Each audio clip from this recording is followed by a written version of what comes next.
Hey everybody, this is Michael J. Flores, and you are watching an extended SWOT analysis for the Zoo deck. Put briefly, SWOT stands for Strengths, Weaknesses, Opportunities, and Threats. Zoo draws strength from three major branches of incentives. The first is Creatures. Zoo plays the absolute best offensive creatures, 2/3 and 3/3 at 1 mana, 2/1 Necropotence and 6/7 at 2 mana, and assorted additional customization based on what the Zoo player specifically wants to beat. So the second incentive is flexibility. Today's Zoo is literally the most flexible offensive deck ever. If a Zoo player wants to beat Affinity, say, he is going to beat Affinity. The deck can be customized to steal Wrath of God with Thoughtseize and Tidehollow Scholar, or deal with any sort of permanent with Oblivion Ring and Bant Charm. Whatever you want, brother. The third incentive is Reach. Decks often feel like they're going to stabilize, and suddenly the opponent is crushing them for 8 to 10 damage with Lightning Helix and Tribal Flames. Have you read Tribal Flames? Familiarize yourself with the fact that this card can deal 5 points for only 2 mana before your first extended PTQ of the season. Please. The Zoo deck's superb mana flexibility can also be its greatest weakness. Many pros call Zoo the start at 14 deck. There will be almost no games where Zoo doesn't take at least 6 points from its own lands. Moreover, while the deck has 20 plus lands, technically only 8 of them actually tap for mana. Zoo is a superb garbage man. If the opponent is random, he is probably going to lose to Zoo. If the opponent stumbles, he is probably going to lose to Zoo. Zoo, even more than Affinity, is not the kind of deck that you want to get mana screwed against. While not as vulnerable as some decks to specific hate cards, if you want to beat Zoo, you can probably beat Zoo. All of its creatures cost 1 or 2 mana, so engineered explosives can be effective. The modern incarnations of Zoo seem to be shying away from Sulfuric Vortex, so some life gain cards, such as the Kitchen Finks and Thaler's own sideboard for the mirror, can be annoying card advantage.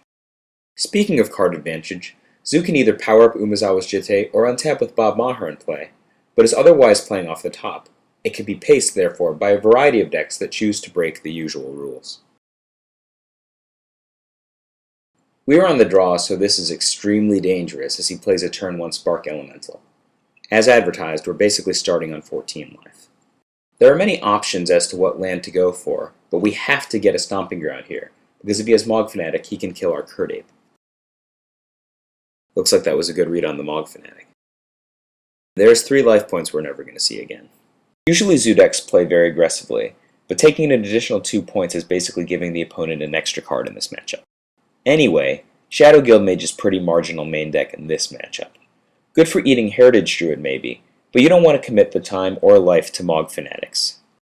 All in all, our second land is coming to play tapped. So attack for 2, leave back an Ape to hold back the Fanatics. He answers our 2 points of Kird Ape damage with 50% of our remaining life total. Yikes. I make a subtle but really important mistake here by blocking first.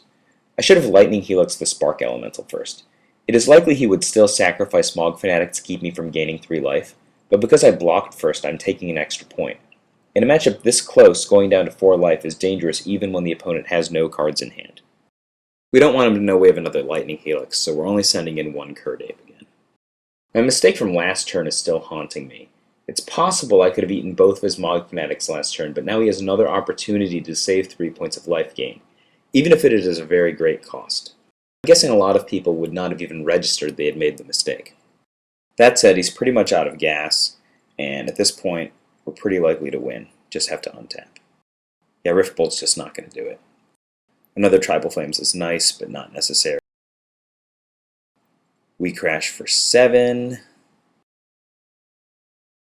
And now we're masquerading as the burn deck. Take a Tribal Flames. So close, but that's it.